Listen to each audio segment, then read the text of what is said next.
மறைந்த முன்னாள் பிரதமர் மன்மோகன் சிங் உடலுக்கு பிரதமர் மோடி மரியாதை செலுத்தி வரும் அந்த காட்சிகளை தற்போது நாம் பார்த்து வருகிறோம். முன்னாள் பிரதமர் மன்மோகன் சிங் இறுதி ஊர்வலமானது நடைபெற்ற நிலையில் அவருடைய இறுதிச் சடங்கானது இன்னும் சற்று நேரத்தில் நடைபெற இருக்கிறது. அவருடைய உடலுக்கு மலர் வளையம் வைத்து பிரதமர் நரேந்திர மோடி மரியாதை செலுத்தினார்.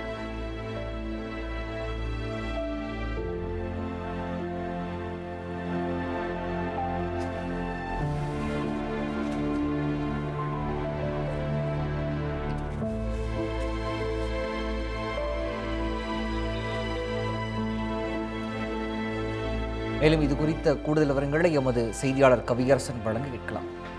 கவியரசன், முன்னாள் பிரதமர் மன்மோகன் சிங்கின் இறுதி சடங்கானது நடைபெற்று வருகிறது. இது தொடர்பான விவரங்கள். வணக்கம் பிரகாஷ்.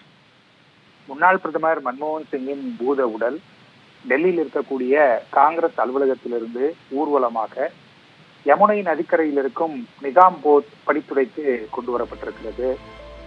அவரது உடல் இராணுவ வாகனத்தில் எடுத்து வரப்பட்டது. இருபுறமும் ஏராளமான இராணுவ வீரர்கள் சூழ்ந்து கொண்டு வந்தார்கள்.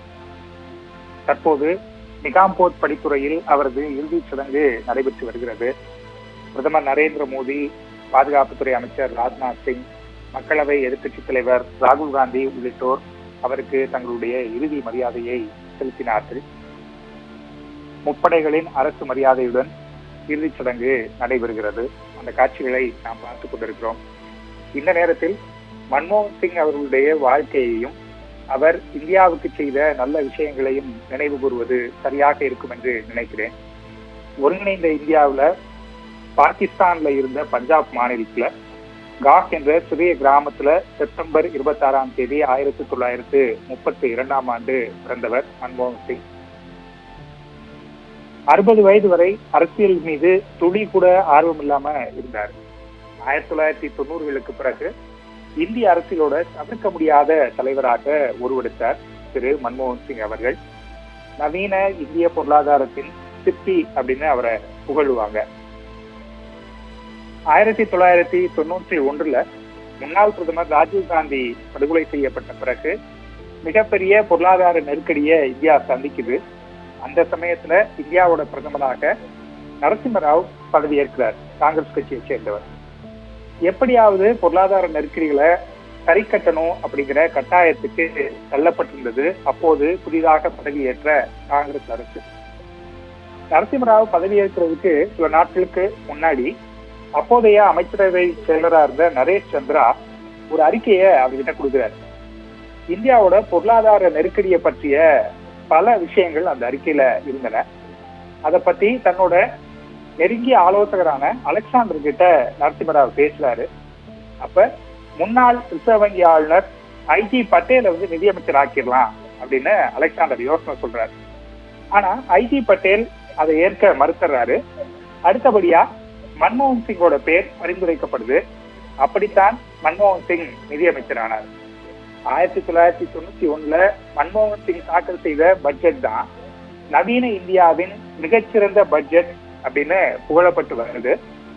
பிரெஞ்சு எழுத்தாளர் ஹியூகோவோட ஒரு சிந்தனைக்கான நேரம் வந்துவிட்டது என்றால் உலகின் எந்த ஒரு சக்தியாலும் அதை தடுக்க முடியாது அப்படிங்கிற தத்துவத்தை சொல்லி அது வரைக்கும் இருந்த எந்த நிதியமைச்சரும் செய்யாத பொருளாதார சீர்திருத்தத்தை மன்மோகன் சிங் மேற்கொண்டாரு. அவருடைய முக்கியமா சொல்லணும் அப்படின்னா என்பிஜி சீர்திருத்தம் அப்படின்னு சொல்லுவாங்க. Liberalisation, privatisation, globalisation. அதாவது தாராளமயமாக்கல், தனியார் மயமாக்கல், உலகமயமாக்கல். இந்த 3 விஷயங்களை வச்சுதான் மன்மோகன் சிங் பொருளாதார சீர்திருத்தங்களை மேற்கொண்டாரு. இதன் மூலம் எளிதாக தொழில் தொடங்க முடிந்தது தனியார் துறையை சேர்ந்தவர்கள் எல்லாம். அது மட்டுமல்ல, ஏற்றுமதி நடைமுறைகள் எளிதாக்கப்பட்டது. அதன் மூலமாக இந்திய பொருளாதாரம் வளர்ச்சி கண்டது. இந்த விஷயத்துல முக்கியமா ஒண்ணு சொல்லுவாங்க. நரசிம்மராவ் மன்மோகன் சிங் கிட்ட போய் உங்களை நிதியமைச்சராக்க விரும்புறேன் அப்படின்னு சொல்லிட்டு, நாம் வெற்றிகரமாக இருந்தால் நம்ம இருவருக்கும் அதற்கான நல்ல பேர் கிடைக்கும். ஆனா ஒருவேளை நம்ம தோத்து போயிட்டோம்னா நீங்க பதவி விலக வேண்டி இருக்கும் அப்படின்னு சொன்னாராம். ஆனா மன்மோகன் சிங் பதவி விலக வேண்டிய சூழ்நிலை கடைசி வரைக்கும் ஏற்படல. மாறாக அனைவரோட பாராட்டையும் பெற்ற நிதியமைச்சராக அவர் பணிபுரிந்தாரு. 1998 பாஜக அரசு ஆட்சி அமைத்த போது ராஜ்யசபால எதிர்கட்சி தலைவராகவும் மன்மோகன் சிங் செயலாற்றி இருக்கிறாரு. அவர் மிகவும் எளிமையான மனிதர், ஜென்டில்மேன் பிஎம் அப்படின்லாம் அவரை சொல்லுவாங்க. அதுக்கு உதாரணமா சில விஷயங்களும் நான் இங்க சொல்லலாம்னு நினைக்கிறேன். பிரதமர் மன்மோகன் சிங் அவர் பிரதமராக இருக்கும்போது கான்வேல BMW காரை தான் பயன்படுத்துவாங்க. அது ஒரு நடைமுறை, ஏன்னா பிரதமருடைய பாதுகாப்புக்காக. ஆனா மன்மோகன் சிங் அந்த கார் நமக்கு வேணாம் அப்படின்னு தான் நான் எப்பவுமே நினைப்பாரு. அவர் ஒரு மாருதி 800 காரை தான் சொந்தமாக வச்சிருந்தாரு. அந்த கார் எப்பவுமே பிரதமரோட இல்லத்துல அந்த BMW காருக்கு பின்னாடியே நிக்குமா. ஒவ்வொரு தடவை BMWல போக வேண்டிய நிலைமை வரும்போதும் எனக்கு இந்த கார்ல போறதுக்கு விருப்பம் இல்ல, என்னுடைய விருப்பம் எல்லாம் அந்த மாருதி 800 கார் தான் அப்படின்னு பாதுகாவலர்கள்ட்ட மன்மோகன் சிங் சொல்லுவாராம். ஆனா அவங்க இந்த கார் ஆடம்பரத்துக்காக நம்ம யூஸ் பண்ணல, பிரதமருடைய பாதுகாப்புக்காக தான் பயன்படுத்துறோம், அது உங்களுக்கும் தெரியும் அப்படின்னு சொல்லி விளக்கம் கொடுப்பாங்களாம். இருந்தா கூட எப்ப கான்வாய் புறப்பட்டாலும் அந்த BMW கார்ல ஏறும்போது அதுக்கு பின்னாடி நிற்கக்கூடிய மாருதி 800 காரை ஒரு மன நிறைவோட பாப்பாராம் மன்மோகன் சிங். அது அவருடைய மிடில் கிளாஸ் மனப்பான்மையையும் தன்னுடைய பணி பொதுமக்கள் குறித்து நினைப்பதும் என்ற மனநிலையும் காட்டுகிறது அப்படின்னு சொல்லி அவரோட பாதுகாவலராக இருந்தவங்க சொல்லியிருக்கிறாங்க. BMW என்பது பிரதமரின் கார், ஆனா மாருதினா என்னோட கார் அப்படின்னு அடிக்கடி சொல்லுவாரா மன்மோகன் சிங். இந்த மாதிரி பல எளிமையான விஷயங்களை வாழ்க்கையில பின்பற்றி வாழ்ந்தவர். அவரை பத்தி இன்னொரு விஷயம் சொல்லணும் அப்படின்னா, நிறைய புகைப்படங்கள்ல வீடியோல எல்லாம் நம்ம பார்க்கலாம். மன்மோகன் சிங் அவர்கள் நீல நிற தலைப்பாகை அணிந்திருப்பாரு. அது ஏன் அப்படிங்கிற கேள்வி நிறைய பேருக்கு இருக்கும். அவர் வேற கலர்ல டர்பன் அணிய மாட்டாரு, நீல கலர்ல தான் அணிஞ்சிருப்பாரு. அப்ப அது ஏன் அப்படின்னு ஒரு முறை அவர்கிட்ட கேட்கிறாங்க. அப்போ கேம்பிரிட்ஜ் பல்கலைக்கழகத்துல நான் பட்டம் வாங்கும் போது பல்கலைக்கழக வேந்தர் இந்த தலைப்பாகையோட நிறத்தை பாருங்க, இது வெளிர் நீளம் தான் எனக்கு பிடித்த நிறங்கள்ல ஒன்று அப்படின்னு சொல்லி அவர் சொல்லியிருக்கிறாரு. அதே மாதிரி மன்மோகன் சிங்குக்கும் வெளிர் நீல நிறம் தான் பிடிக்குமா. அவர் கேம்பிரிட்ஜ் பல்கலைக்கழகத்துல படிக்கும் போது பிற மாணவர்கள்லாம் அவர் ப்ளூ டர்பன் அப்படின்னு தான் அழைப்பாங்களாம். அதனால தன்னுடைய ஒரு அடையாளமாக அந்த நீல நிற டர்பனை மன்மோகன் சிங் அவர்கள் பயன்படுத்திட்டு இருந்தாரு அப்படின்னு சொல்லலாம். இந்திய பொருளாதாரத்துல பல்வேறு சீர்திருத்தங்களை மேற்கொண்ட மன்மோகன் சிங் தன்னுடைய இறுதி பயணத்தை தற்போது நிகாம்போத் காட் பகுதியில அந்த பயணத்தை மேற்கொண்டிருக்கிறாரு. அவருக்கு அரசு தரப்புல முப்படைகளின் சார்பில் உரிய மரியாதையோட இறுதி சடங்குகள் நடந்துட்டு இருக்கிற காட்சிகளை நம்ம பார்த்துட்டு இருக்கிறோம். பிரகாஷ்,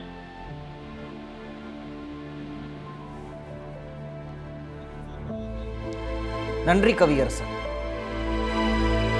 முன்னாள் பிரதமர் மன்மோகன் சிங் வயது முதிர்வு மற்றும் மூச்சு திணறல் காரணமாக நேற்று முன்தினம் இரவு டெல்லி எய்ம்ஸ் மருத்துவமனையில் அனுமதிக்கப்பட்டிருந்தார்.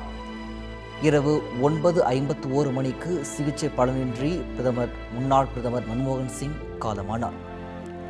செப்டம்பர் 26, 1932 ஆண்டு இன்றைய பாகிஸ்தானின் காநகரில் பிறந்த மன்மோகன் சிங் 1947 இந்திய பிரிவினையின் போது குடும்பத்துடன் இந்தியாவிற்கு குடிபெயர்ந்தார்.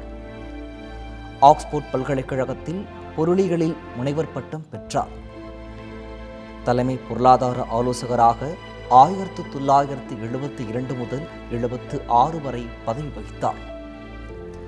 ரிசர்வ் வங்கியின் ஆளுநராக 1982 முதல் 85 வரை அவர் பதவி வகித்தார். திட்ட ஆணைக்குழுவின் தலைவராக 1985 முதல் 87 ஆண்டு வரை பல முக்கிய பதவிகளையும் அவர் வகித்து வந்தார். இந்த நிலையில் 1991 ஆண்டு இந்தியா கடுமையான பொருளாதார நெருக்கடியை எதிர்கொண்டது. அப்போது புதிதாக தேர்ந்தெடுக்கப்பட்ட பிரதமர் நரசிம்மராவ் அரசியல்வாதி அல்லாத மன்மோகன் சிங்கை தனது அமைச்சரவையில் நிதியமைச்சராக சேர்த்து கொண்டார். பின் 1998 முதல் 2004 ஆண்டு வரை மாநிலங்களவை எதிர்க்கட்சித் தலைவராக முன்னாள் பிரதமர் மன்மோகன் சிங் பதவி வகித்தார். 2004 முதல் 2014 ஆண்டு வரை தொடர்ச்சியாக 2 முறை மன்மோகன் சிங் பிரதமராக பதவி வகித்தார். இந்தியாவின் 10 ஆண்டு காலம் பிரதமராக இருந்தவர் நேரடி அரசியல்வாதியாக இல்லாத போதும் பல்வேறு மாநில கட்சிகளை இணைந்த ஒரு கூட்டணியை வைத்து 10 ஆண்டு காலம் ஆட்சி செய்வது என்பது அவ்வளவு சுலபமானது அல்ல. ஆனாலும் அதை திறம்பட செய்தவர் மன்மோகன் சிங் என்றும் பொருளாதார நிபுணர். எளிய பின்புலம் கொண்ட குடும்பத்தில் பிறந்த மன்மோகன் சிங் பொருளாதாரம் படித்து பட்டம் பெற்று அரசு துறையில் அதிகாரியாக பணியை தொடங்கியவர். நாட்டின் நிதியமைச்சராக உயர்ந்து பிரதமர் என்னும் உச்ச பதவியை அடைந்தவர். உலகமே போற்றும் பொருளாதார மேதையாக இருந்தபோதும் எந்த கௌரவமும் இன்றி எளிமையாகவே இருந்தார். அதிர்ந்து பேசாதவர்.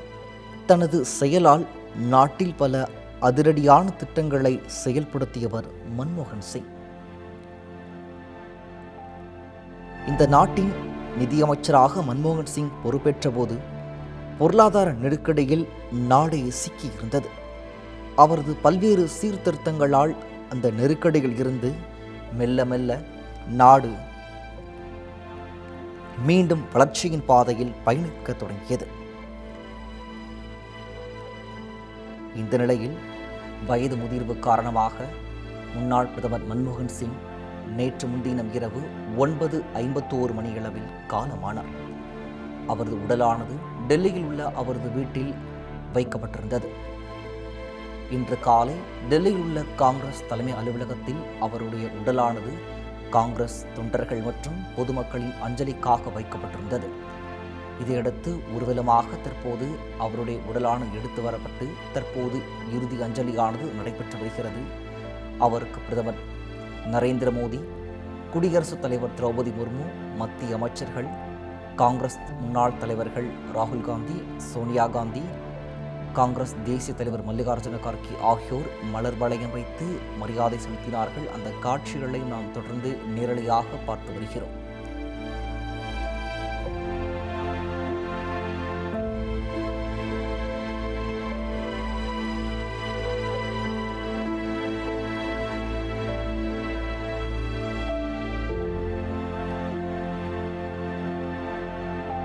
கடந்த 2014ஆம் ஆண்டு நடந்த நாடாளுமன்ற தேர்தலில் காங்கிரஸ் தலைமையிலான கூட்டணி தோல்வியை சந்தித்தது. ஆட்சியை விட்டு இறங்கும் தருவாயில் அவர் நாட்டு மக்களுக்கு தெரிவித்த செய்தி, என்னை பலவீனமான பிரதமர் என்று எதிர்க்கட்சிகள் விமர்சிக்கிறார்கள். ஆனால் நான் பலவீனமானவன் இல்லை.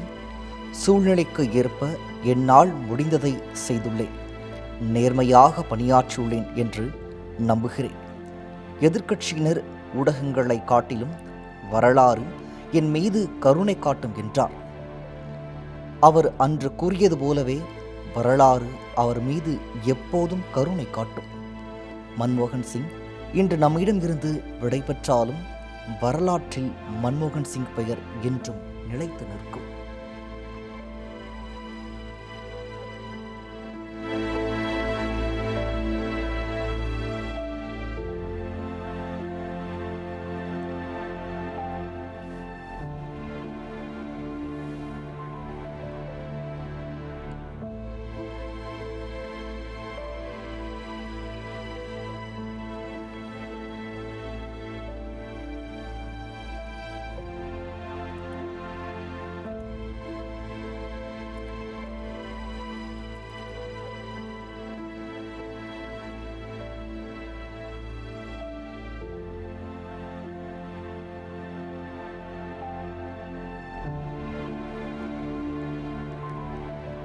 முன்னாள் பிரதமரும் காங்கிரஸ் மூத்த தலைவருமான மன்மோகன் சிங் வயது மூப்பு தொடர்பான பிரச்சினைகளுக்காக சிகிச்சை பெற்று வந்தார்.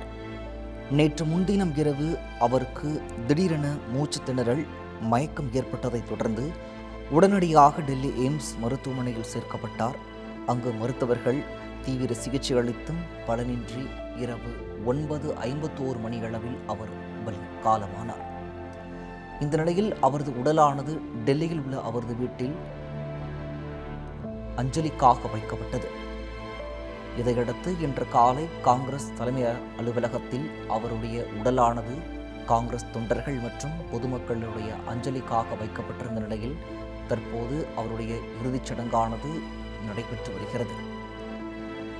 குடியரசுத் தலைவர் திரௌபதி முர்மு, பிரதமர் நரேந்திர மோடி, மத்திய அமைச்சர்கள், காங்கிரஸ் மூத்த தலைவர்கள் ஆகியோர் அவருக்கு இறுதி மரியாதை செலுத்திய அந்த காட்சிகளை தற்போது நாம் நேரடியாக பார்த்து வருகிறோம்.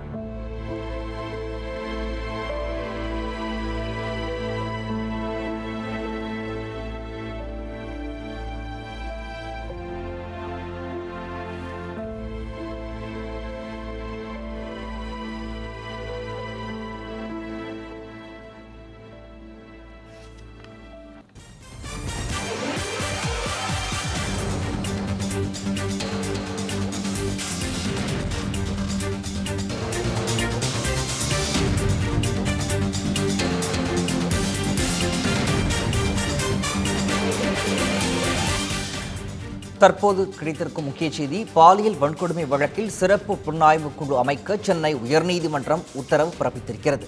இது குறித்த கூடுதல் விவரங்களை எமது தலைமை செய்தியாளர் செந்தில்குட்டியிடம் கேட்டு வரலாம். செந்தில்குட்டி, வணக்கம். விவரங்கள்.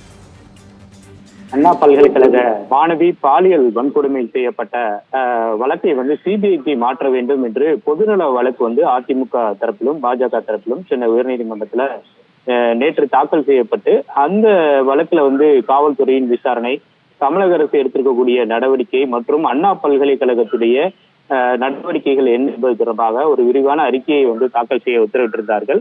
அதன்படி இன்று இந்த சீலிடப்பட்ட கவரில் அரசு தலைமை வழக்கறிஞர் PS ராமன் அவர்கள், சென்னை உயர்நீதிமன்ற நீதிபதி SM சுப்பிரமணியன் மற்றும் லட்சுமி நாராயணன் அடங்கிய அமர்வுல இந்த விவரங்கள் அனைத்தையும் காலையில் தாக்கல் செய்தார்கள். அதன் பின்பாக அரசு தலைமை வழக்கறிஞருடைய வாதமானது முதல் வைக்கப்பட்டது. அவர் 3 விஷயங்களை குறிப்பிட்டு இந்த வழக்கில் குறிப்பாக FIR கசிவு தொடர்பாகவும், காவல் ஆணையர் அவருடைய பேட்டி வெளியானது தொடர்பாகவும், இந்த ஒரு நபர் தான் குற்றவாளி என்பதை தொடர்பாகவும் இந்த வழக்குல வாதங்களை அவர் வைத்தார். அப்போது இந்த FIR கசிவு என்பது முழுக்க தொழில்நுட்ப கோளாறு காரணமாகவே கசிவு ஏற்பட்டு இருக்கிறது என்பதை அவருடைய வாதமாக வைத்தார். குறிப்பாக 14 பேர் இந்த காவல்துறையில் இருக்கவர்கள் இந்த தடை செய்யப்பட்ட பிறகும் இந்த பகிர்ந்திருக்கிறார்கள் என்ற தகவலை எல்லாம் அரசு தலைவரை வகிக்கிற நீதிமன்றத்துல பதிலளித்தார். இது மட்டுமல்லாமல் நிர்பயா நிதி எவ்வளவு ஒதுக்கப்பட்டிருக்கிறது என்ற விவரங்கள் எப்போது வழங்கப்படுகிறது, முறையாக வழங்கப்படுகிறது என்று நீதிபதிகள் பல்வேறு கேள்விகளையும் எழுப்பினார்கள். அது தொடர்பாகவும் விரிவான விரைவில் தாக்கல் செய்ய இருப்பதாகவும் தெரிவித்தார் அரசு தலைமை வழக்கறிஞர். இது மட்டுமல்லாமல் சென்னை மாநகர காவல் ஆணையர் தற்போதைய நிலையில்தான் ஒருவர் இந்த வழக்கில் கைது செய்யப்பட்டிருக்கிறார் என்பதை தெரிவித்ததாக குறிப்பிட்டிருந்தார். அப்போது நீதிபதிகள் இது போன்ற IPS பதவியில் இருக்கக்கூடிய நபர், முக்கியமான பொறுப்பில் இருக்கக்கூடிய வழக்கு விசாரணை முடிவதற்கு முன்பாகவே இது போன்ற ஒரு பேட்டியை அளிக்கலாமா, அதற்காக சட்ட விதிகள் இருக்கிறதா, அனுமதி பெற வேண்டுமா என்ற பல்வேறு கேள்விகளை அரசு தலைமை வழக்கறிஞர் எழுப்பினர். அதற்கு சட்டம் ஒழுங்கு பிரச்சனையை பாதிக்கக்கூடிய அளவில் இருந்த பொழுதுதான் இது தொடர்பாக சென்னை மாநகர காவல் ஆணையர் சட்டம் ஒழுங்கை பாதுகாக்கும் நோக்கத்தில் இந்த பேட்டியை தெரிவித்திருக்கிறார் என்று அரசு தலைமை வழக்கறிஞர் தெரிவித்தார். இதற்கு இது போன்று ஒரு சூழல் ஏற்படும் பொழுது எந்த ஒரு முன்னனுமதியும் அரசிடம் பெற வேண்டிய அவசியம் இல்லை என்பதையும், அதற்கான விதிகள் இருப்பதாகவும் அவர்கள் தரப்புல வாதம் வைக்கப்பட்டது. தொடர்ந்து இந்த வழக்கு பாஜக தரப்புலையும் அதிமுக தரப்புலையும் பல்வேறு குற்றச்சாட்டுகள், ஏற்கனவே தெரிவித்த குற்றச்சாட்டுகள் எல்லாம் அரசு மறைப்பதற்காக பல விஷயங்களை இதில் செய்திருக்கிறது, பாதிக்கப்பட்ட மாணவிக்கு உரிய நீதி கிடைக்க வேண்டும் என்ற அடிப்படையில் வாதங்கள் வைக்கப்பட்டது. இதையடுத்து இந்த வழக்கின் வாதங்கள் அனைத்து தரப்பிலும் கேட்கப்பட்ட பிறகு அண்ணா பல்கலைக்கழக தரப்பிலும் மொத்தமாக எத்தனை கேமராக்கள் உள்ளது, நிர்பயா நிதி எந்த அளவுக்கு பயன்படுத்தப்பட்டிருக்கிறது, அது மட்டுமல்லாமல் உள்ளே மாணவிகளுக்கு பாதுகாப்புக்கு அளிக்கக்கூடிய அந்த விசாக கமிட்டியில் எத்தனை புகார்கள் வந்திருக்கிறது என்ற விவரங்களை எல்லாம் ஒரு மூடி முத்திரையிட்ட சீலில் கவர்ல கொடுத்திருக்கிறார்கள். இதையெல்லாம் நீதிபதிகள் எடுத்துக்கொண்ட பிறகு, இந்த அனைத்து தரப்பு வாதங்களை கேட்ட பிறகு நீதிபதிகள் ஒரு முடிவுக்கு வந்திருக்கிறார்கள். இந்த வழக்கு ஒரு சிறப்பு புலனாய்வு குழு, காவல்துறை அதிகாரிகள் அடங்கிய ஒரு குழுவை அமைக்க வேண்டும் என்ற ஒரு முடிவுக்கு வந்திருக்கிறார்கள். இந்த வழக்குல தற்போது இருக்க விசாரணையை தவிர்த்து ஒரு சிறப்பு புலனாய்வு குழு 3 காவல் அதிகாரிகள், ஏற்கனவே அந்த அண்ணா நகர் வழக்குல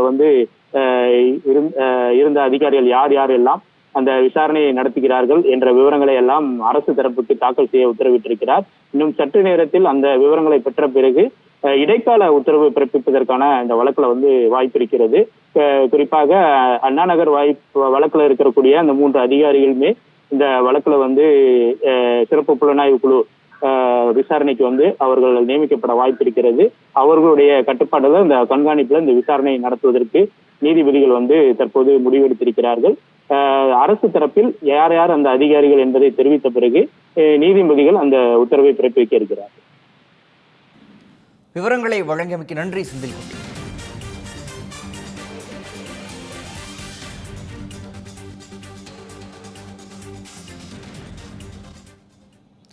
முன்னாள் பிரதமர் மன்மோகன் சிங்கின் இறுதி ஊர்வலமானது நடைபெற்று வருகிறது. அந்த காட்சிகளை தற்போது பார்க்கலாம்.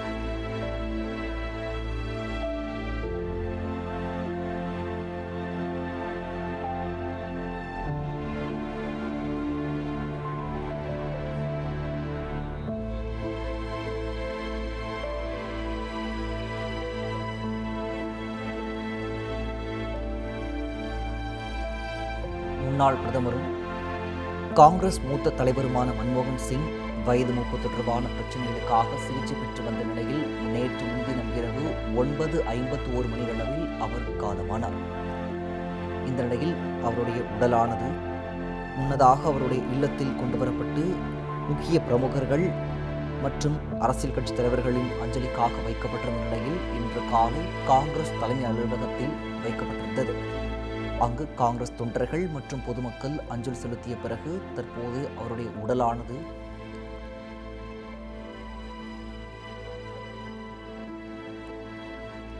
டெல்லி யமுனை நதிக்கரையில் சீக்கிய மத முறைப்படி அடக்கமானது செய்யப்பட்டு வருகிறது. அந்த காட்சிகளை தற்போது பார்த்து வருகிறோம். இறுதிச் சடங்கு முடிவடைந்த பின்பு அவருடைய உடலானது நல்லடக்கம் செய்யப்பட இருக்கிறது.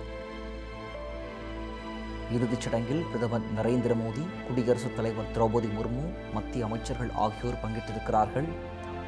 முன்னதாக பிரதமர் நரேந்திர மோடி அவருக்கு மலர் வளையம் வைத்து மரியாதை செய்தார். அதைத் தொடர்ந்து குடியரசுத் தலைவரும் மத்திய அமைச்சர்களும் காங்கிரஸ் மூத்த தலைவர்களும் அவருடைய உடலுக்கு மலர் வளையம் வைத்து அஞ்சலி செலுத்தினர். முன்னாள் பிரதமர் மன்மோகன் சிங் உடலுக்கு மலர் வளையம் வைத்து அரசியல் கட்சி தலைவர்கள் அஞ்சலி செலுத்திய பிறகு தற்போது இறுதிச் சடங்கானது நடைபெற்று வருகிறது. தொடர்பான காட்சிகளை நாம் பார்த்து வருகிறோம். அரசு மரியாதையுடன் முன்னாள் பிரதமர் மன்மோகன் சிங் உடலுக்கு இறுதி மரியாதையானது செலுத்தப்பட்டு வருகிறது.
முன்னாள் பிரதமர் மன்மோகன் சிங் உடலுக்கு சீக்கிய முறைப்படி இறுதிச் சடங்கானது நடைபெற்று வருகிறது. அந்த காட்சிகளை தற்போது நாம் பார்த்து வருகிறோம். முன்னதாக அவருடைய உடலுக்கு குடியரசுத் தலைவர் திரௌபதி முர்மு, பிரதமர் நரேந்திர மோடி, மத்திய அமைச்சர்கள் ராஜ்நாத் சிங் உள்ளிட்ட மத்திய அமைச்சர்களும் மலர் வளையம் வைத்து அஞ்சலி செலுத்தினார்கள்.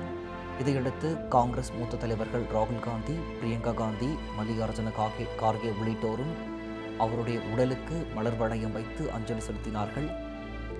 இன்னும் சற்று நேரத்தில் அவருடைய உடலானது நல்லடக்கம் செய்யப்பட இருக்கிறது.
முன்னாள் பிரதமர் மன்மோகன் சிங்கின் இறுதிச் சடங்கானது நடைபெற்று வருகிறது. இன்னும் சற்று நேரத்தில் அவருடைய உடலானது தகனம் செய்யப்பட்டிருக்கிறது.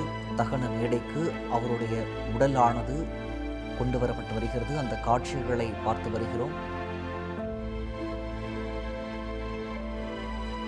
முன்னதாக குடியரசுத் தலைவர், பிரதமர் மோடி, மத்திய அமைச்சர்கள் ராஜ்நாத் சிங், JP நட்டா ஆகியோர் அவருடைய உடலுக்கு மலர் வளையம் வைத்து அஞ்சலி செலுத்திய காட்சிகளை பார்த்தோம். காங்கிரஸ் மூத்த தலைவர்கள் ராகுல் காந்தி, பிரியங்கா காந்தி ஆகியோர் அவருடைய உடலுக்கு மலர் வளையம் வைத்து அஞ்சலி செலுத்தினார்கள். தற்போது சீக்கிய முறைப்படி அவருடைய உடலானது தகனம் செய்யப்பட இருக்கிறது.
முன்னாள் பிரதமர் மன்மோகன் சிங்கின் இறுதிச் சடங்கானது நடைபெற்று வருகிறது. இன்னும் சற்று நேரத்தில் அவருடைய உடலானது தகனம் செய்யப்பட இருக்கிறது. அந்த காட்சிகளை தற்போது பார்த்து வருகிறோம்.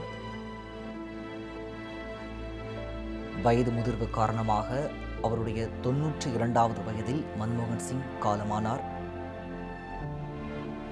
பொதுமக்கள் அஞ்சலிக்காக வைக்கப்பட்ட நிலையில் தற்போது அவருடைய உடலானது இன்னும் சற்று நேரத்தில் சீக்கிய முறைப்படி டெல்லியில் உள்ள யமுனை நதிக்கரை ஓரத்தில் அவருடைய உடலானது சீக்கிய முறைப்படி தகனம் செய்யப்பட இருக்கிறது.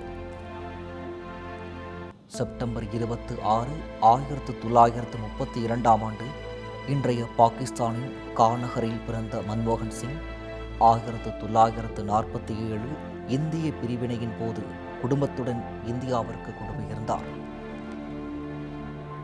தலைமை பொருளாதார ஆலோசகர், ரிசர்வ் வங்கியின் ஆளுநர், திட்ட ஆணையக்குழுவின் தலைவர் போன்ற பல முக்கிய பதவிகளை வகித்தார் மன்மோகன் சிங். நாட்டின் 13வது பிரதமராக கடந்த 2004 ஆண்டு பதவி வகித்தார். தொடர்ந்து 10 ஆண்டு காலமாக அவர் பிரதமராக பதவி வகித்தார். வயது முதிர்வு மற்றும் உடல்நலக்குறைவால் மன்மோகன் சிங் நேற்று முன்தினம் இரவு 9:51 மணியளவில் காலமானார். தற்போது அவருடைய உடலானது டெல்லியில் உள்ள யமுனை நதிக்கரையில் சீக்கிய முறைப்படி தகனம் செய்யப்பட இருக்கிறது. அரசு மரியாதையுடன் அவருடைய உடலானது தகனம் செய்யப்பட இருக்கிறது. அவருடைய இறுதிச் சடங்கில் குடியரசுத் தலைவர், பிரதமர் மோடி, மத்திய அமைச்சர்கள், காங்கிரஸ் நிர்வாகிகள், தொண்டர்கள், காங்கிரஸ் மூத்த தலைவர்கள் ஆகியோர் இறுதிச் சடங்கில் பங்கேற்றிருக்கிறார்கள். இன்னும் சற்று நேரத்தில் அவருடைய உடலானது தகனம் செய்யப்பட இருக்கிறது.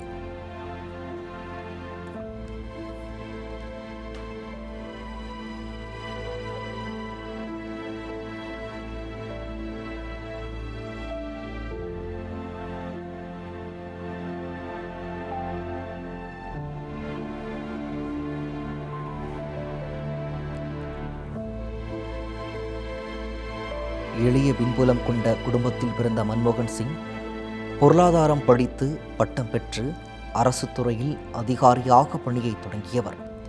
நாட்டின் நிதியமைச்சராக உயர்ந்து பிரதமர் என்னும் உச்ச பதவியை அடைந்தவர். உலகமே போற்றும் பொருளாதார மேதையாக இருந்தபோதும் எந்த கர்வமும் இன்றி எளிமையாக இருந்தார். அதிர்ந்து பேசாதவர். தனது செயலால் நாட்டில் பல அதிரடியான திட்டங்களை செயல்படுத்தியவர் மன்மோகன் சிங்.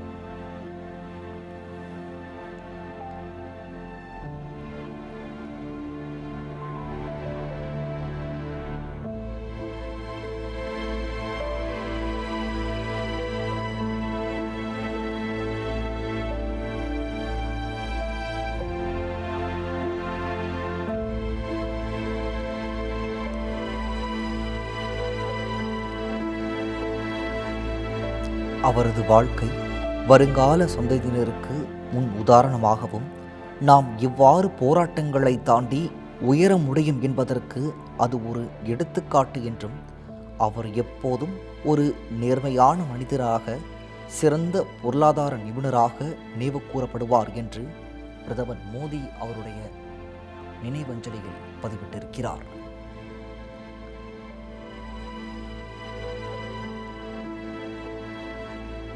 மன்மோகன் சிங்கின் உடலுக்கு மலர் வளையம் வைத்து குடியரசுத் தலைவர், பிரதமர் மோடி, மத்திய அமைச்சர்கள், காங்கிரஸ் தலைவர்கள் ஆகியோர் மரியாதை செலுத்திய பின் இன்னும் சற்று நேரத்தில் அவருடைய உடலானது தகனம் செய்யப்பட இருக்கிறது.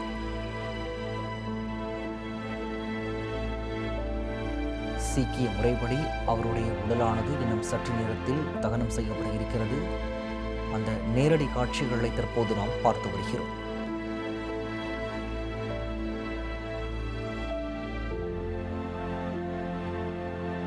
அவருடைய உடலுக்கு இறுதி மரியாதை செலுத்தப்பட்டு வரும் நிலையில் இன்னும் சற்று நேரத்தில் சீக்கிய முறைப்படி அவருடைய உடலானது தகனம் செய்யப்பட இருக்கிறது.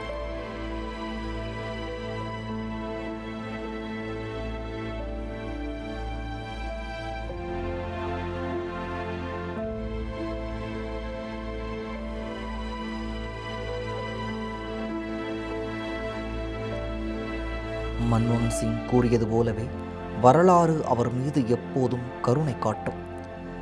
மன்மோகன் சிங் இன்று நம்மிடம் இருந்து விடைபெற்றாலும் வரலாற்றில் மன்மோகன் சிங் பெயர் என்றும் நிலைத்து நிற்கும்.